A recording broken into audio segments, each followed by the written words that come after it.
Une femme divorce de son mari parce qu'il est trop parfait. Ah! Merde, quoi, j'ai envie de te dire. Et affirme qu'il ne lui a jamais crié dessus. Qu'il ne lui a jamais crié ni discuté avec. En gros, crié dessus. L'article, il est en anglais, les amis. Donc là, j'ai mis la traduction française. Ce qui fait qu'il y a des moments où ça part un peu en steak. L'amour parfait du mari pousse sa femme à divorcer. C'est une sauvagerie quand même, je trouve. Exactement, ouais. Les couples ont des désaccords et des caprices qui peuvent s'énerver mutuellement et ce n'est pas grave. Imaginez le partenaire parfait est quelque chose que beaucoup d'entre nous ont déjà fait, mais il s'avère que ce n'est peut-être pas si parfait après tout. Une femme en Inde a récemment amusé et déconcerté les internautes après avoir demandé le divorce de son mari, affirmant qu'il était trop parfait. Étonnant, non? Vous voulez que je vous dise quelque chose? Voilà un piège dans lequel beaucoup d'hommes tombent. C'est que on veut se rapprocher de la perfection pour des femmes. Mais je vous ai déjà donné cet exemple-là en vous disant, le souci en fait c'est quoi? C'est que les femmes veulent X. Ok? Les femmes, partons du principe que les femmes veulent X. Les hommes veulent des relations intimes, de façon générale, avec les femmes. Qu'est-ce que je peux faire pour pouvoir avoir des relations intimes avec les femmes? Maintenant, elle va te dire, moi je veux X. Là où ça pose problème, c'est que tout d'un coup, X devient Y, X devient Z. Et puis toi, tu te dis, pendant ce temps-là, tu te dis, ok, il faut que j'aille choper X, je dois avoir X, ou je dois faire X pour pouvoir avoir un peu de biscuit. Mais le problème, c'est ça en fait. C'est que tout ce que tu essaies de faire là, c'est vain. Pourquoi? Parce que la personne elle-même, soit elle ne sait pas, ou sinon ça change à chaque 2 secondes. Il est là en fait le problème. Et du coup, tu ne peux pas te baser sur ça. Regardez, le mec se fait divorcer parce qu'il est parfait.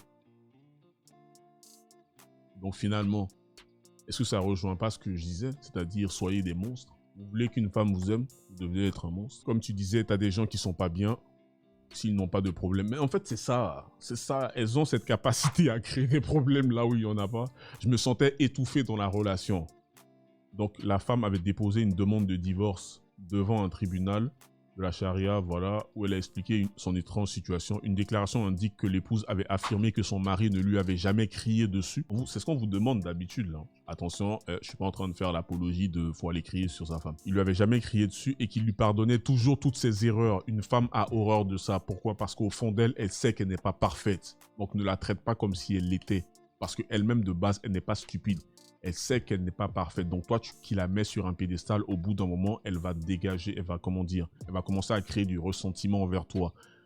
SO Will Smith. Ok? Malheureusement pour lui, il est le très bon exemple de ce cas-là, en fait. C'est triste, mais c'est la réalité. Donc, il lui pardonnait toujours toutes ses erreurs. Elle a également partagé que son mari était toujours prêt à l'aider dans les tâches ménagères et que son amour parfait l'étouffait. Oh, mais la charge mentale, c'est comment?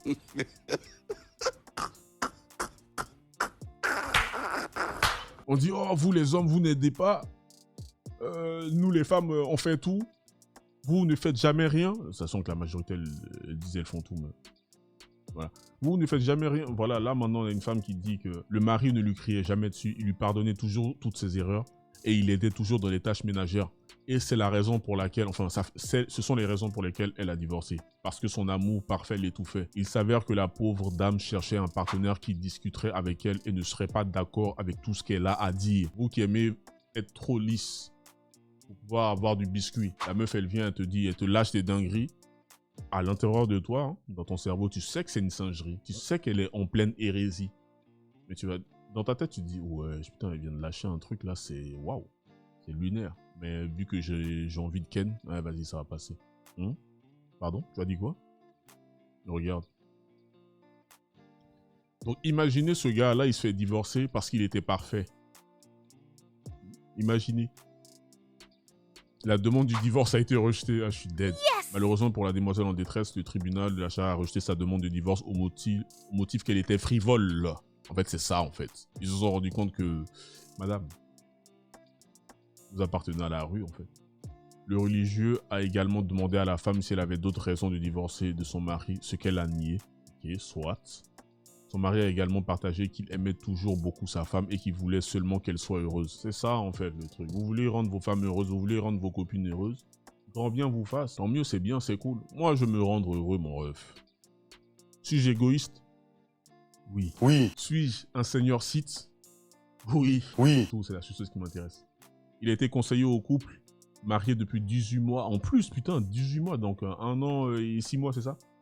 De régler l'affaire par lui-même, espérant que tout s'arrangera pour eux au final. Hein, c'est... Waouh.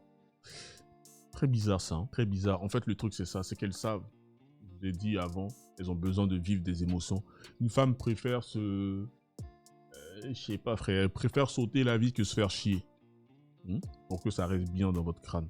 Une femme ne supporte pas de se faire chier.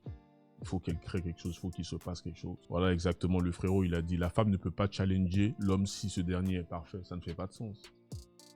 Sachant que la perfection n'existe pas.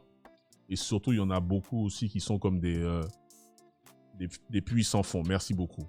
Des puits sans fond. Dans le sens où t'es là, tu te dis, ouais, il faut que je comble ma femme. Il faut que je lui fasse plaisir. Elle est tout ce que j'ai sur... Ah ouais, tu veux la combler.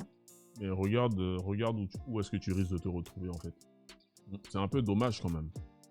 Les gens aiment bien, vu que je sais que les gens aiment bien transformer les mots, aiment bien mettre dans ta bouche des choses que tu n'as pas forcément dit. Moi, je suis pas en train de vous dire d'être les pires connards de la planète ou d'être hyper égoïste ou je ne sais quoi. C'est pas ce que je prône en fait, tu vois. Le seul truc que j'essaie de dire, c'est quoi? C'est pas parce que vous vous retrouvez dans une relation que vous devez vous oublier en fait. C'est très très important. Et c'est même ça qui va faire que votre relation va marcher. Vous pouvez vous dire là comme ça c'est contre-productif, mais je peux vous garantir que non.